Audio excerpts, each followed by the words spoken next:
저는 설교할 때 선포하는 내용이 하나님의 말씀과 연관된다는 것을 늘 무겁게 생각합니다. 설교를 준비할 때 설교의 성경 본문을 최대한 정확하게 이해하려고 노력합니다. 그 본문의 앞뒤 문맥을 깊이 살핍니다. 가능한 대로 성경의 원어나 성경이 쓰여진 시대 배경 등을 공부합니다. 건강한 신학적 분석도 참고합니다. 중점을 두는 부분은 설교하는 본문을 통해서 하나님께서 오늘날 우리 삶에 무슨 말씀을 하시는지를 묵상하는 것입니다. 저 개인과 연관하여 가장 중요하다고 생각하는 것은 이런 묵상에서 제게 주시는 주님의 음성을 듣는 것입니다. 설교를 통해서 성도들에게 전달하기 전에 제가 먼저 본문의 메시지를 듣고 순종하려고 훈련합니다. 아무튼 가장 기본적으로 성경 본문의 가장 중요한 기초적인 또 가장 기본적인 뜻이 설교자인 제 부주의로 잘못 전달되지 않도록 애를 쓰고 또 그렇게 기도합니다. 성경에서요, 내용이 전혀 어렵지 않은 그런 본문들이 있습니다. 굳이 해석할 필요가 없는, 해석이 필요하지 않은 그런 내용 말이죠. 그런 성경 본문을 그대로 낭독할 때, 그러니까 해석해서 설교할 필요도 없고 그런 쉬운 본문을 낭독할 때는 하나님의 말씀이 가장 쉽게 또 직접적으로 우리에게 다가옵니다. 참 중요한 거지요. 제가 지금 말씀드리는 디모데후서 3장이 그런 내용입니다. 어렵지 않아요. 그러니까 디모데후서 3장 같은 경우는 그대로 이렇게 읽으면 하나님의 말씀이 우리에게 직접적으로 다가오는 것이지요. 디모데전서와 디모데후서는 사도 바울이 믿음의 아들 그리고 또 젊은 목회자인 디모데에게 보내는 편지입니다. 자, 디모데전서 3장 1절은 이렇게 시작됩니다. 너는 이것을 알라. 말세에 고통하는 때가 이르러. 자, 말세에 고통하는 때가 온대요. 그래서 그 다음 2절부터 13절까지 보면 말세의 고통스러운 시대에 사람들이 사는 모습, 그게 얼마나 악한지 그거를 쭉 말씀하고 있습니다. 사도 바울이 여기서 얘기한 말세는 그 당시에 바울이 살고 있던, 디모데가 목회하고 있던 바로 그 시대를 가리키는 말입니다.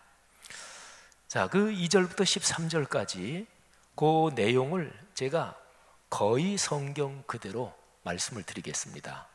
제가 지금 표현하기를 거의 성경 그대로 이렇게 표현하는 이유는요, 2절부터 쭉 보면은 성경은 한글 번역 성경의 접속사로 계속 이어지는데, 근데 그거를 접속사 없이 제가 짤막짤막하게 그렇게 나누기만 합니다. 그래서 거의 성경 그대로 말씀드린다, 이렇게 표현한 것입니다. 잘 들어보십시오. 한번. 죄악이 깊어지는 말세에 사람들이 사는 모습을 얘기하는 거예요. 그리고 다시 한번 강조합니다. 제가 지금 전하는 내용, 디모데 후서 3장 2절 이하에 말씀드리는 내용은 그야말로 하나님의 말씀입니다. 사람들이 자기를 사랑합니다. 돈을 사랑합니다. 자랑합니다. 요즘 우리 유행하는 표현을 하면 자랑질합니다. 아마 이런 게 되겠죠. 교만합니다. 비방합니다. 부모를 거역합니다. 감사하지 않습니다. 거룩하지 않습니다. 무정합니다. 원통함을 풀지 않습니다. 모함합니다. 절제하지 못합니다. 사납습니다. 선한 것을 좋아하지 않습니다. 제가 지금 말씀드리는 것은 2절과 3절 내용, 성경에서 접속하는 그것만 빼고 뭐뭐하며 그런데 그거를 나눠서 제가 다 말씀드렸습니다. 아직 내용이 더 진행되지요. 근데 더 제가 말씀드리겠는데 들으면서 오늘날의 사람들을 한번 생각해 보십시오. 우리가 사는 오늘날 이 세상 사람들이 사는 모습, 아니 한 걸음 더 나가서 여러분 자신, 내 자신의 모습, 그거를 지금 말씀드리는 내용이 한번 비추어 보십시오. 사도 바울이 말세의 사람들이 이렇다, 그런 모습 중에 혹시 내 모습이 그런 모습엔 없는가 한번 살펴보시죠. 자, 4절부터 계속 또 읽습니다. 배신합니다. 조급합니다. 자만합니다.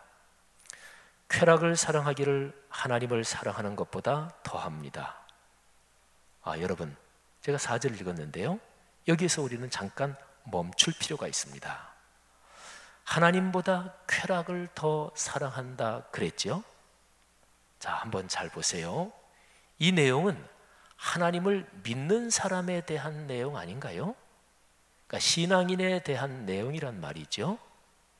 그러니까 하나님을 사랑한다, 이런 내용이 나오니까 이거는 안 믿는 사람들 죄 짓고 사는 모습이 아니라 하나님 사랑하는 것보다 쾌락도 사랑한다, 이거는 신앙인들에 대한 내용입니다. 그렇습니다. 여러분, 디모데후서 3장 2절부터 13절까지 쭉 나오는 내용은 얼른 읽으면 신앙을 갖지 않은 사람들, 그 사람들 얘기 같아요. 대놓고 죄 짓는 악한 사람들에 대한 내용처럼 보입니다. 기본적으로는 맞아요. 그러나 그렇게 사는 사람들 가운데 신앙인들도 있다, 이게 디모데후서 3장의 고발이요 그리고 책망입니다. 자, 그 결정적인 증거가 있어요. 제가 아까 4절까지 읽었죠. 이어지는 5절. 자, 5절은 제가 성경에 써 있는 그대로 제가 읽겠습니다. 경건의 모양은 있으나 경건의 능력은 부인하는 자니 이 같은 자들에게서 네가 돌아서라. 디모데한테 말하는 거예요. 디모데야, 경건한 척하는 사람들, 신앙생활 잘한 척하는 사람들, 그런데 교회 끝나고 일반 생활에서는 또는 교회 안에서도 자기 욕심을 챙기고 경건의 모양새만 있는 사람들, 그런 사람들을 조심해라 하는 얘기죠. 그렇습니다. 예수님을 믿지 않는 사람이 왜 경건의 모양새를 갖추려고 애쓰겠습니까? 경건한 척하는 사람들, 남한테 경건한 신앙이 깊은 걸로 보이고 싶다, 이런 사람들은 그리스도인들 가운데 있죠. 신앙인이 아닌 사람들의 죄짓고 사는 삶의 모습과 조금도 다를 바 없는 신앙인들이 있다는 얘기입니다. 자, 이어지는 6, 7절에는 음행을 저지르는 사람들에 대한 얘기가 나오고요, 또 이어지는 8절, 9절에는 모세를 대적한 얀네와 얀브레, 그 얘기가 등장합니다. 특별히 얀네, 얀브레 이 둘은 하나님의 진리에 털을 둔 영적인 질서와 권위에 순종하지 않고 죄를 지은 사람입니다. 8절 9절이 다음과 같습니다. 얀네와 얀브레가 모세를 대적한 것 같이 그들도 진리를 대적하니 이 사람들은 그 마음이 부패한 자요 믿음에 관하여는 버림받은 자들이라. 그러나 그들이 더 나아가지 못할 것은 저 두 사람이 된 것과 같이 그들의 어리석음이 드러날 것임이라. 아멘. 어떤 사람이 진리, 곧 하나님의 말씀을 대적하면 그 사람의 마음이 이미 부패했다는 증거입니다. 알면서도 내가 진리를 대적하지, 이건 하나님의 뜻이 아닌데 내가 계속 이렇게 행동하면 안 되지, 이거를 알면서도 의도적으로 그렇게 계속해서 대적하면 믿음에서 버림받은 사람일 수 있습니다. 그들은 더 나아가지 못합니다. 더 나아가지 못한다 하는 것은 그들의 의도와 목적이 성취되지 못한다는 뜻입니다. 이런 사람들은 얀네와 얀브레가 그랬던 것처럼 결국 자신의 어리석음이 하나님 앞에서 드러날 것이고 또는 많은 사람 앞에 드러날 것입니다. 여러분, 말세에 악을 저지르며 사는 사람들, 또 예수 그리스도를 믿지 않는 사람들, 그리고 예수님을 믿으면서 그러면서도 실제 삶의 모습은 예수님 믿지 않는 사람하고 비슷한 사람들, 별 다를 것이 없는 사람들, 그런 사람들 얘기를 2절부터 쭉 얘기하는데 결론이 13절입니다. 13절을 들어보십시오. 악한 사람들과 속이는 자들은 더욱 악하여져서 속이기도 하고 속기도 하나니. 아멘. 그 사람들은 자기들이 남을 속인다고 생각하는데 그러다가 자기도 속기도 하고 그런다는 거예요. 어느 시대에나 악한 자들이 있고요, 속이는 자들이 있습니다. 말세에는 그런 자들이 더 심해집니다. 그들은 자신들이 남을 속이고 있다고 생각하고 자기 이익을 잘 챙긴다고 생각하지만 착각입니다. 조금 전에 본 13절, 자기들이 속이기도 하지만 또 속기도 합니다.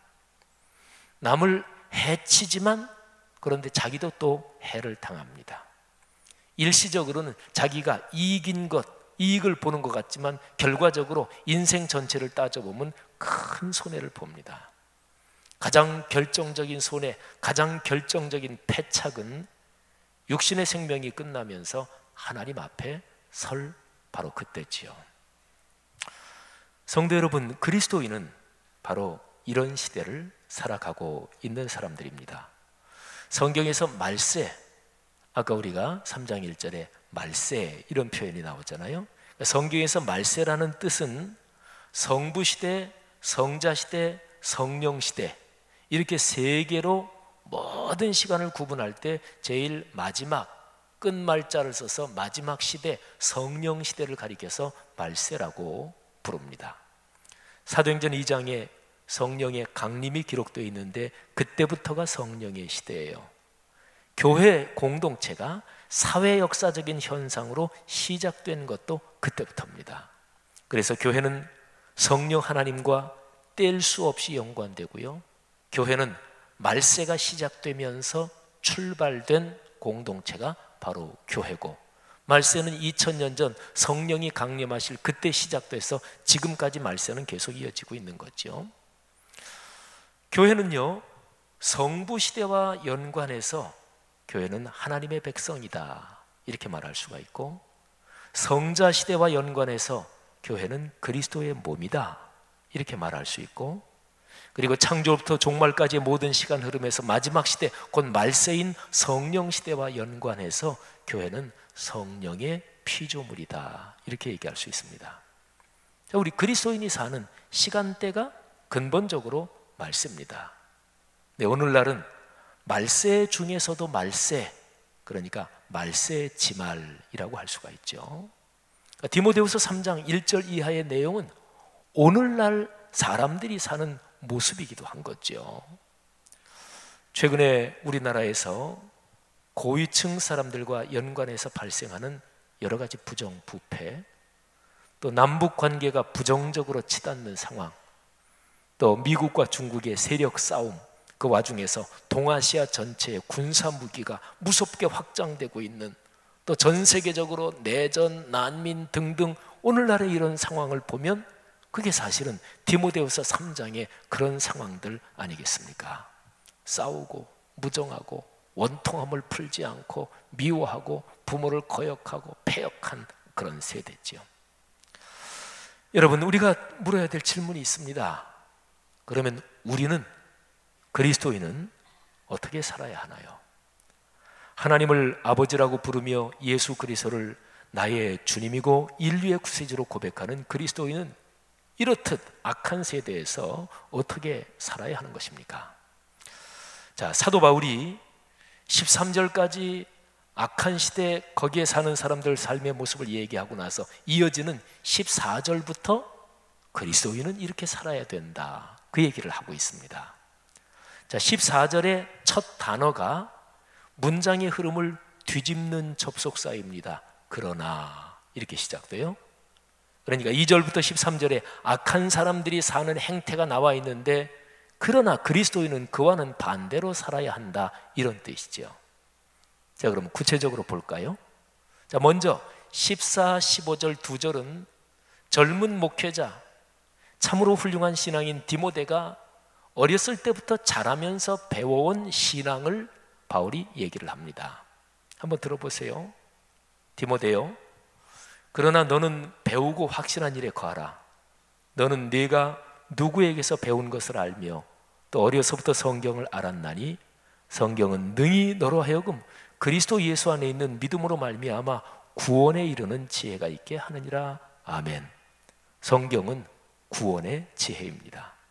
그러니까 구원을 받아 하나님의 자녀가 되게 하는 게 성경인데요, 그뿐 아니라 구원받고 나서 계속해서 하나님의 자녀답게 살게 합니다. 이거를 지속적인 구원이라고 합니다. 성경은 이것을 가능하게 만들어 주지요. 말세의 악행에 빠져들지 않게 합니다. 속고 속이는 세상에서 그리스도인답게 살도록 우리를 안내하며 힘을 주는 게 성경인 거죠. 이어지는 16, 17절, 올해 우리 교회가 암송하는 구절이기도 하지요. 이 두 절에서는 성경이 구체적으로 우리를 어떻게 지속적으로 구원하는지 그걸 가르쳐 줍니다. 먼저 16절 한번 보십시오. 우리 16절 모든 성경은, 우리 한번 암송하시는 분 한번 같이 해보시고, 또 암송 못하시는 분은 주보에 그 성경 구절이 있지요. 16절 다 같이 시작. 모든 성경은 하나님의 감동으로 된 것으로 교훈과 책망과 바르게 함과 의로 교육하기에 유익하니. 아멘. 자, 이 구절에 성경이 네 가지 일을 한다고 가르치고 있습니다. 첫째가 교훈, 두 번째가 책망, 세 번째 바르게 함, 네 번째 의로 교육함. 첫 번째 교훈이라는 것은요, 올바른 가르침 또는 가장 기본적인 하나님의 뜻을 말합니다. 좀 다른 말로 말하면 가장 기본적인 기독교 신앙의 교리, 순수한 가르침이죠. 삶의 어느 분야나 다 마찬가지인데요, 신앙에서도 기본기가 중요합니다. 신앙의 기본 가르침을 교리라고 말하잖아요. 성경이 우리에게 그거를 주는 거예요. 자, 그런데 이 핵심 가르침을 알면서도 거기에서 벗어나서 죄를 지을 때가 있습니다. 이때 성경이 두 번째 역할을 하는데 그것이 책망입니다. 죄 짓는데도 누구도 나를 책망해 주지 않고 하나님으로부터도 책망의 음성이 들리지 않는다. 그게 무서운 벌입니다. 그거는 삶이 망하는 길로 빠르게 가고 있는 증거입니다. 내가 죄 지을 때는 책망을 들어야 합니다. 책망이 들려야 돼요. 이 사실을 깊이 깨닫는 우리 모두가 되기를 주의 이름으로 권면합니다. 책망. 그리고 책망 그걸로 끝나면 안 되죠. 책망하고 어떤 길로 바르게 가야 되나, 다른 말로 말하면 교정해 주는 거죠. 그게 세 번째 성경이 하는 일이에요. 바르게 한다, 교정한다. 자, 두 번째, 세 번째를 합쳐서 책망과 교정, 이 두 가지가 아주 중요합니다. 운동 경기 중에서 경기 시간 기록을 재는 뭐 이런 운동이 있죠. 또는 어떤 스코어를 재는 경기가 대부분 그렇겠지만 특별히 시간 기록 또는 스코어를 아주 세심하게 재는 그런 운동 경기들이 있죠. 달리기, 골프 등등. 근데 그런 기록 경기에서 보면 최고 상위급에 있는 운동 선수들 사이에는 사실은 기록 차이가 별로 없어요.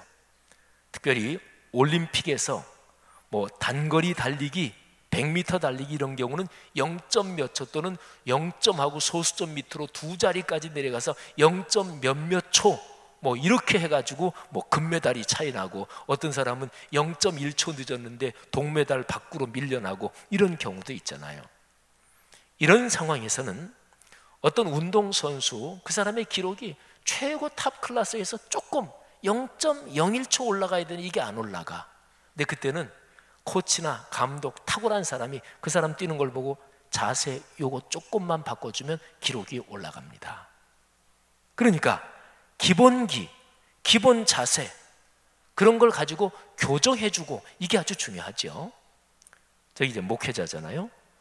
목회자도 목회에서 가장 중요한 어떤 중요한 거, 그런 게 태도나 뭐가 잘못되면 목회가 힘들어요. 그때 그거를 어떤 선배 목회자나 누가 교정하고 또 훈련해주면 평생 목회를 굉장히 성공적으로 걸어갈 수 있습니다. 목회 과정에서 누가 이런 점을 책망하고 교정해 준다면 그것처럼 고마운 일이 없는 거죠.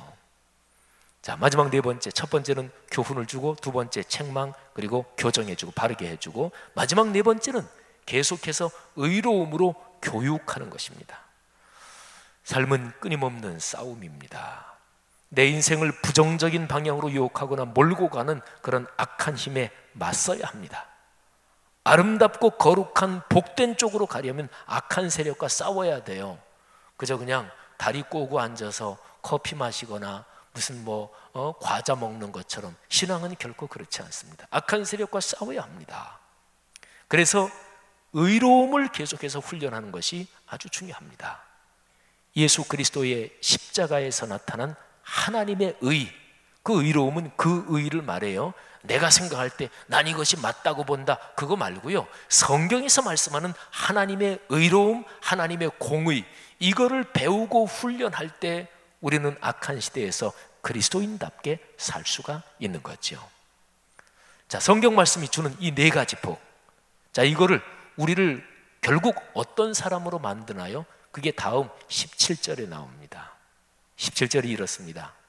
이는, 이렇게 성경이 네 가지 일을 하는 것은 하나님의 사람으로 온전하게 하며 모든 선한 일을 행할 능력을 갖추게 하려 함이라. 아멘. 하나님의 사람은 진실하게 그리스도인답게 살려고 애쓰며 헌신하는 사람, 그런 사람을 하나님의 사람 이렇게 표현했어요. 성경이 하나님의 사람을 하나님의 사람답게 만듭니다. 온전하게 한다는 뜻이 그거예요. 그런데 온전하게 되는 방법 또는 방향이 있습니다. 목적지가 있습니다. 모든 선한 일을 할 수 있게 준비시키는 것입니다. 이 17절 말씀을 헬라어 원문 구조로 보면 온전하게 한다, 선한 일을 행할 능력을 갖추게 한다, 준비시킨다, 온전하게 한다는 거하고 선하게 착하게 산다, 이 두 가지는 인과관계가 있습니다. 그러니까 온전하게 하는데 뭘 위해서? 그 사람이 선한 일을 하도록 그렇게 온전하게 만든다, 이런 거지요.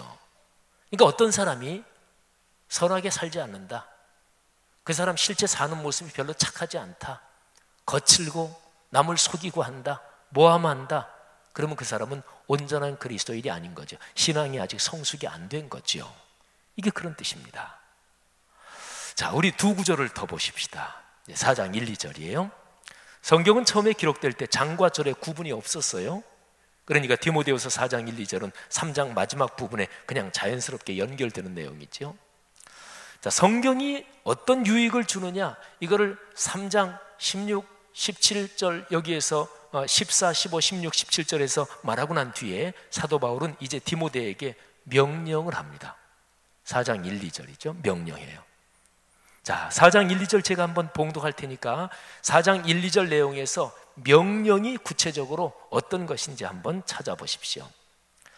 하나님 앞과 살아있는 자와 죽은 자를 심판하실 그리스도 예수 앞에서 그가 나타나실 것과 그의 나라를 두고 엄히 명하노니 너는 말씀을 전파하라. 때를 얻든지 못 얻든지 항상 힘쓰라. 범사에 오래 참음과 가르침으로 경책하며 경계하며 권하라. 아멘. 여러분, 여기에서 명령의 핵심적인 내용 제일 짧게 뽑으면 이렇지요. 너는 말씀을 전파하라. 아멘. 사랑하신 여러분, 아까 제가 말씀드렸죠. 디모데후서 3장 말씀은 2000년 전 말세가 시작되고서 100여 년이 채 지나지 않은 그 당시 사람에게 말씀한 것뿐만이 아니라 말세 지말인 오늘날 우리에게도 해당되는 내용이라고 말씀드렸죠. 말씀을 전파하라. 이 말씀이 오늘 여러분과 저 개인에게 주시는 하나님의 음성으로 들리기를 바랍니다. 여기서 너는 말씀을 전파하라. 너 여기에 내 이름을 넣고 들을 수 있는 복이 있기를 주의 이름으로 축복합니다. 지금 들으시면서 아유, 나는 아닌데요, 그러시는 분들은 이건 하나님의 말씀이니까 여러분이 맞은 건 아니고 성경 말씀이 맞아요. 여러분이 아유, 나는 아닌 것 같은데, 여러분이 틀린 건데 좀 더 기도하십시오. 설교 시간에 들으면서 마음에 진지하게 진짜로 그렇다 그러지도 않는데 그냥 다 자동으로 되는 건 아니니까 너는 말씀을 전파하라. 이게 나한테 주시는 말씀으로 안 들리시거든, 확신이 없으시거든, 아픈 마음으로 끌어안고 자신의 신앙을 위해서 계속 기도하십시오. 너는 말씀을 전파하라. 이 명령이 엄중합니다. 제가 읽어드린 4장 1, 2절에 보면 이 명령 앞에 네 가지를 걸고 막 얘기합니다. 보세요. 첫째, 하나님. 두 번째, 심판의 주권자이신 예수 그리스도. 세 번째, 예수 그리스도의 재림. 네 번째, 하나님 나라. 네 가지를 걸고 얘기해요. 내가 이 네 가지를 걸고 얘기한다. 너는 말씀을 전파하라. 이 네 가지는 기독교 신앙에서 심장에 해당되는 것이죠. 말하자면 기독교 신앙 전체를 다 걸고 명령하는 거예요. 말씀의 전파, 곧 말씀 사역이 중요합니다. 그런데 이 말씀 사역을 교회 밖의 사람들에게 말씀을 건네주는 것을 전도 또는 선교라고 하고요, 교회 안에 있는 이미 예수를 믿고 있는 사람들한테 말씀을 건네주는 것을 말씀을 가르친다고 합니다. 근데 이 사역에는 때가 없어요. 헬라어에서 결정적인 때, 이거를 가리키는 단어가 카이로스예요. 카이로스. 근데 헬라어에서 단어 앞에 접두어가 붙을 때 긍정적이고 좋은 뜻의 접두어가 유입니다. 유. 그리고 반대, 어떤 단어의 앞에 붙어서 그 단어를 반대로 뒤집는 거 또는 부정적인 역할을 하는 게 이렇게 발음해요. 카이로스는 결정적인 때, 참 중요하고 좋은 때거든요. 이 앞에다가 유를 붙이면 유카이로스, 그리고 이 앞에다가 아를 붙이면 아카이로스. 아카이로스는 결정적인 때를 놓친다. 때가 이게 잘 상황이 안 맞는다, 이런 거예요. 오늘 여기 4장 1, 2절에서 때를 얻든지 이게 유카이로스, 때를 못 얻든지 이게 아카이로스. 그러니까 말씀을 전하고 말씀 사역하는 데는 때를 얻든지 못 얻든지 상관이 없는 거예요. 구약의 예레미야 선지자는 예레미야가 말씀을 전했을 때 예루살렘 백성들이, 유다 백성들이 듣지 않았어요. 예레미야는 결국은 평생 죽을 때까지 말씀 사역하다가 그러다가 죽었어요. 사실 말씀 전한 효과가 거의 없었죠. 그래도 전해야 됩니다. 이게 주님의 명령이에요. 말씀 사역의 네 가지 영역이 이어서 나옵니다. 근데 아까 얘기한 거 네 가지, 교훈, 책망, 바르게 함, 의로 교육함, 요거하고 4장 1, 2절에 나오는 거하고 사실은 거의 또 같아요. 가르침, 경책, 경계, 권면. 근데 여기서 중요한 게 그것입니다. 범사에 오래 참아라. 그렇죠. 오래 참아야 돼요. 말씀 사역에서 가장 기본적인 태도와 자질은 오래 참는 것입니다. 여러분들이 목회자 볼 때 목회자가 많이 참는 것 같죠, 그죠? 못 참을 때도 있지만, 그리고 여러분들이 교회에서 구역이나 이런 거, 사람을 다루는, 사람의 영적인 생명을 다루는 이런 걸 하다 보면은 자기가 알아요. 야, 목회자들이 참 힘들겠구나. 내가 해보니까 알겠다. 그래서 교회에서 제일 중요한 거는 무슨 회장 맡아서 뭐 하고 이것보다 구역장, 부구역장, 구역 설교자, 말하자면 교구 사역이 교회의 핵심이라는 얘기가 그거예요. 영혼을 목양하고 영혼에게 말씀을 전하는 사역, 이걸 하는 게 교회 사역의 핵심이고 예수님이 명하신 게 그겁니다. 그걸 해봐야 그리스도의 몸인 공동체가 뭔지를 아는 거예요. 중요한 게 그겁니다. 오래 참아야 합니다. 근데 그거는 내가 이만큼 참으니까 훌륭한 사람이지, 그걸 드러내기 위해서가 아니에요. 내 목회 성공하기 위해서, 그게 아니에요. 하나님의 거룩한 말씀이 전해지는 이거를 위해서 오래 참는 것이죠. 이것을 훈련하지 않고는 그 어느 누구도 말씀 사역자가 될 수 없습니다. 모든 그리스도인은 기본적으로 말씀 사역자, 목회자만이 아니에요. 뭐 장로, 권사, 안수, 집사 직분 받은 사람만이 아니고 모든 그리스도인은 다 말씀 사역자예요. 그게 바로 종교 개혁자들이 발견한 만인 사제직 핵심 내용이 바로 그거예요. 그리스도인들이요, 오래 참는 것을 훈련하시기를 주의 이름으로 권면합니다. 하나님의 사람들이여, 기억합시다. 성경이 복입니다. 하나님의 말씀이 하나님의 진리며 바른 길이고요, 말씀 안에 생명이 있고 이 생명이 세상의 빛입니다. 요한복음 1장 1절부터 5절의 말씀을 듣고 마음에 새기십시다. 여기에서 세 가지 단어를 주목하십시오. 말씀, 생명, 빛. 제가 읽습니다. 태초에 말씀이 계셨다. 세번역 성경으로 제가 읽어요. 그 말씀은 하나님과 함께 계셨다. 그 말씀은 하나님이셨다. 그는 태초에 하나님과 함께 계셨다.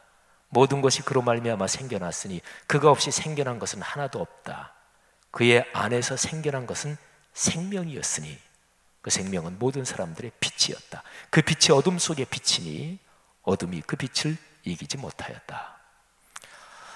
아멘. 말씀의 빛으로 어둠을 이기는 사람들이 되십시오. 그래서 복을 받고 누리고 나누는 삶이 되십시오. 그런 삶, 그것이 여러분의 가정과 가문 대대로 이어지기를 주의 이름으로 축복합니다. 기도하겠습니다. 들은 말씀 붙잡고 기도하시고, 특별히 바로 이어지는 성찬식을 위해서 우리의 마음에 죄가 생각나거든 이 시간에 하나님 앞에 회개하고 그리고 용서받고 성찬식으로 나아가십시다. 성경의 명령입니다. 깨끗하지 않은 마음으로 성찬식에 나아가면 오히려 자기에게 해가 된다고 고린도서에서 말씀하고 있습니다. 잠시 각자가 기도하겠습니다. 주님, 말씀을 감사합니다. 아버지, 이 들은 말씀 겸허한 마음으로 저희 마음에 새깁니다. 거룩하신 주여, 성령으로 붙잡아 주옵소서. 아버지, 겸허한 마음으로 주의 말씀에 순종하며 살기를 원하고 말씀 안에 있는 생명과 빛으로 우리의 인생, 가정, 가문이 복을 받기를 원합니다. 아버지, 온전한 마음으로 주의 성찬으로 나아가기를 원합니다. 주께서 저희를 이끌어 주옵소서. 주여. 하나님 아버지, 은혜 감사합니다. 이 시간에 주의 말씀을 듣고 결단한 그 모든 기도 응답하시는 줄 믿습니다. 특별히 성찬의 예식으로 나아갑니다. 주께서 우리 성도들을 축복해 주시고 주님 만나게 하시고 병도 고침받게 하시고 마음의 용기도 주시고 삶의 문제 해결할 수 있는 지혜도 주옵소서. 예수님 이름으로 기도 올립니다. 아멘. 주보에 있는 평화의 인사 저와 여러분이 교독합니다. 성찬위원들은 앞으로 나오시기를 바랍니다. 주님께서 사도들에게 말씀하셨습니다. 너희에게 평화를 주노라. 하나님의 평화와 기쁨이 여러분에게 충만하시기를 축원합니다. 우리 받은 은혜 생각하며 다 같이 평화의 찬송을 부릅시다. 평화 평화로다. 평화로다.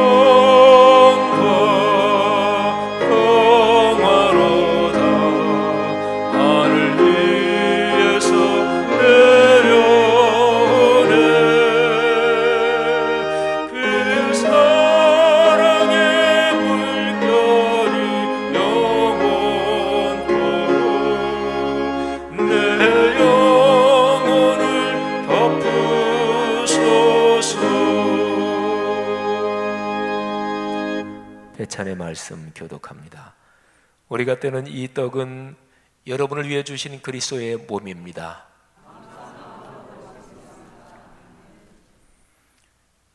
우리가 마실 이 포도주는 여러분에게 주신 그리스도의 피입니다. 분병과 분잔의 말씀입니다. 성찬위원들은 단 위로 올라오시기를 바랍니다. 주님께서는 잡히시던 날 밤 제자들의 발을 씻기신 후 떡을 가지고 감사드리신 다음 이것은 너희를 위한 내 몸이니 이것을 행하여 나를 기념하라 하셨으니 이제 우리 다 같이 떡을 나눕시다. 아멘. 떡을 잡수신 후 또 잔을 가지고 이 잔은 내 피로 세운 새 언약이니 이것을 행하여 마실 때마다 나를 기념하라 하셨으니 이제 우리도 잔을 받읍시다. 아멘. 우리 성도 여러분들은 다 자리에서 일어나 주시고 세례 안 받으신 분들이나 처음 오신 분도 괜찮습니다. 배종위원들이 내려가셔서 나누어 주시면 떡을 먼저 받고 그 다음에 잔을 받고 둘 다 받으신 분은 조용히 자리에 앉아서 주님께 수원을 아뢰며 감사기도 올리시면 되겠습니다.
주님께서 이 시간 여러분을 안수하시며 또 여러분을 축복하십니다. 우리가 가진 문제가 그 무엇이든지 주님을 만나면 거기에서 지혜를 얻고 힘을 얻고 또 성령의 거룩하신 안수하심으로 병도 고침받고 또 우리의 삶이 복을 얻습니다. 떡과 포도즙은 주님의 몸과 피를 상징합니다. 믿음으로 떡과 포도즙을 받는 사람은 성령의 신비한 능력으로 하나님께서 그 사람 안에 역사하십니다. 이 시간에 깊이 기도하시며 주님을 만나시고 주님께서 주시는 복을 마음껏 누리시기를 바랍니다.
하나님 아버지, 우리를 위해 십자가에 당신의 아들을 보내주셔서 구원해 주심을 감사합니다. 이 땅에서 육신을 가지고 살면서 가족과 또 직업, 직장, 사회적인 여러 관계 속에서 우리가 최선을 다해 살고 있습니다. 하나님께서 우리와 같이 하셔서 우리의 거룩한 영혼에 큰 믿음을 주시고 마음을 강하게 하시며 몸을 건강케 하시며 특별히 인생을 살아가면서 경제활동하는 그 영역에 주의 복을 주옵소서.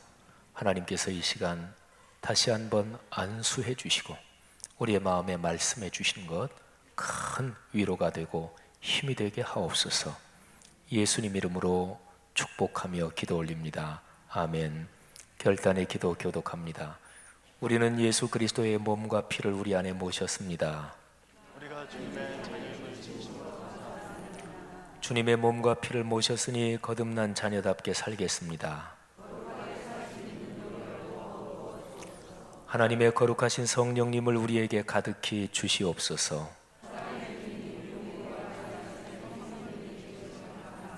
형제자매들이여, 우리에게 구원의 비밀을 깨닫게 하신 주께 간구합시다. 우리를 위하여 이 땅에 오신 예수님, 이 땅에 하나님의 나라가 임하게 하옵소서. 성령의 이끄심을 따라 예수 그리스도를 전하며 살게 하옵소서. 우리를 구원하신 예수님의 이름으로 기도드립니다. 아멘. 다 같이 일어나셔서 199장 찬송 1절 4절 부르고 봉헌하고 축도로 예배를 마칩니다.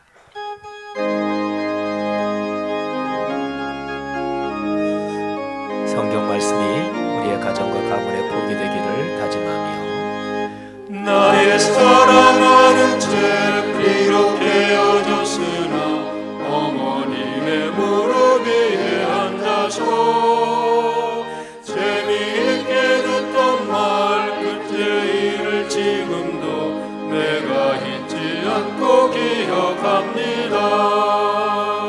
귀하고 귀하다 우리